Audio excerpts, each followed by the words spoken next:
Pinch of Ginger, sponsored by Home Icon. Hi, I'm Maddie and I'm back today with Pinch of Ginger to make Rocky Road.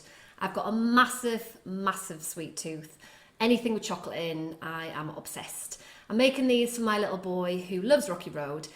This week at school he won Star of the Week, so I definitely think he deserves a treat when he gets in from school. So let me show you my ingredients. Start off with your butter. Got our 125 grams of butter. Again, don't worry, all the ingredients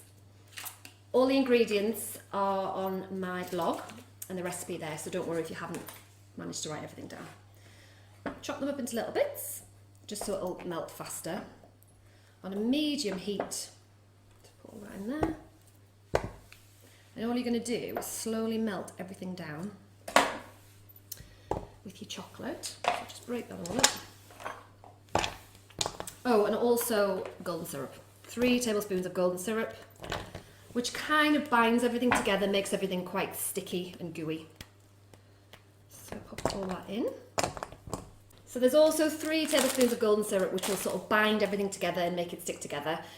You've got the old-fashioned tin that my grandmother used to use when we used to bake together.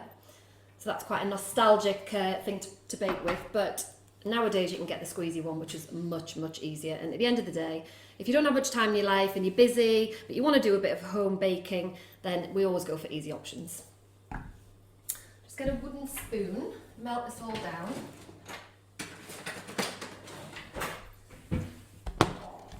So you can see, pop the golden syrup in. Again, you can probably just guess. I mean, 1 tablespoon's about a big glug like that. So I'll just do big squeeze, and there's your 3 tablespoons.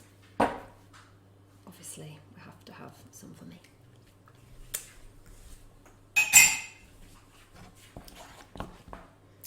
Medium heat. So on my induction hob, that's on about a 6. You can burn chocolate, so you've got to be very careful, because it can go really clumpy and it's really hard to then get it back to its natural state. So best just keep the heat really low. So you can use any saucepan, but I quite like using my wok to do it because it's really big, it's got high sides, the heat's evenly distributed, and there's plenty of space to put all your other ingredients in. So this is nearly done. Looks lovely. You can see the butter's made it really glossy. Give it a little taste, which is obviously part of the process. So even if you take it off the heat, the butter and the chocolate will still melt into itself. So better take it off and just let it melt naturally so it doesn't burn. And then we're going to add the fun stuff. Digestive biscuits. Get in there, give them a good scrunch. I wouldn't faff about using mixers and stuff because you want the big chunky bits of biscuit. If you put them in a mixer, you'll just get really fine biscuit bits in it. It's just not as nice. Marshmallows, or actually I'll add those at the end because last time I added them, they started to melt into the chocolate mix. So if you add those right at the end, they'll still stay formed. Fruit and nuts, that's about 100 grams. Then we've got some popcorn. You just add a good couple of handfuls of that. We're going to put some on the top as well to decorate it. Give that a good stir. You see it's all binding together, coating all of the nuts and the biscuits, the popcorn, and then we'll add our marshmallows. Go for the mini marshmallows. Again, these were from Lidl. You get them in any supermarket, and they're just the little mini ones you put in hot chocolate. They taste really nice as well. That's about it. So while this is just sat in the pan, continuing to bind together, I'm just going to line my baking tray. Just what I was saying before about things being easy. I wouldn't faff on cutting bits out and everything, just get a big piece of baking paper that sort of sits comfortably over your tin, cut it, and literally just squash it in like that. A bit more rustic. Okay, just like that. Give this a final stir. Smell it. Oh, it smells amazing. I just want to eat it now. With a spoon. Right, put that in.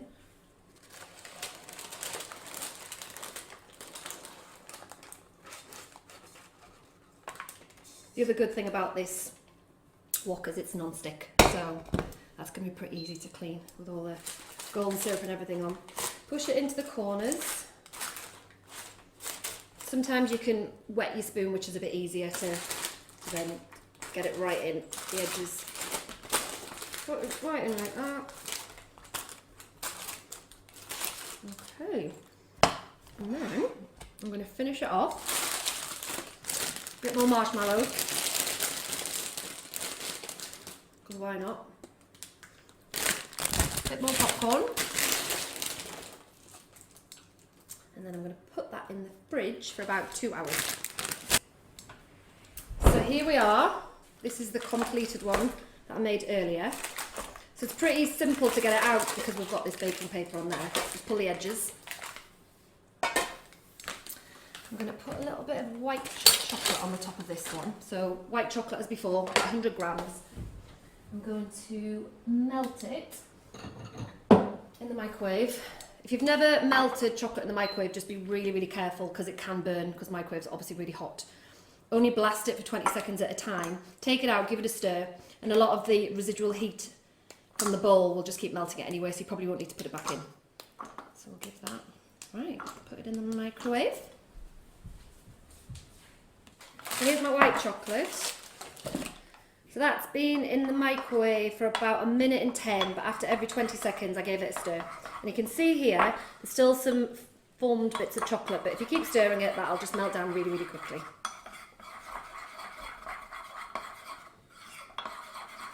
Okay, we need that. So let's get it all cut up and put on a plate for all you greedy crew to have. Need a big, big chunk each. Nice cup of coffee or hot chocolate. Or if it's a Friday or any other day of the week, I guess you can have a glass of Prosecco, because why not, eh? There we go. And then we'll cut it into smaller bits here.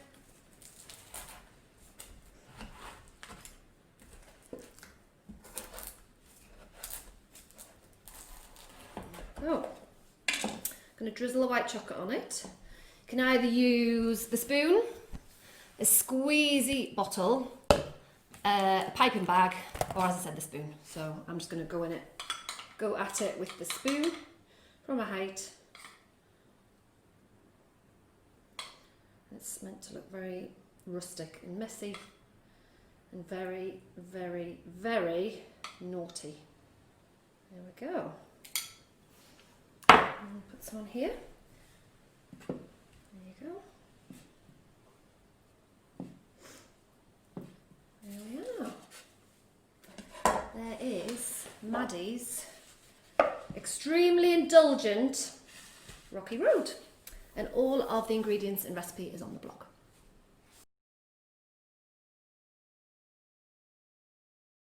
You can pretty much use any pan for this, but I like this one, which is a high sort of sided frying. Home Icon, carefully curated cookware.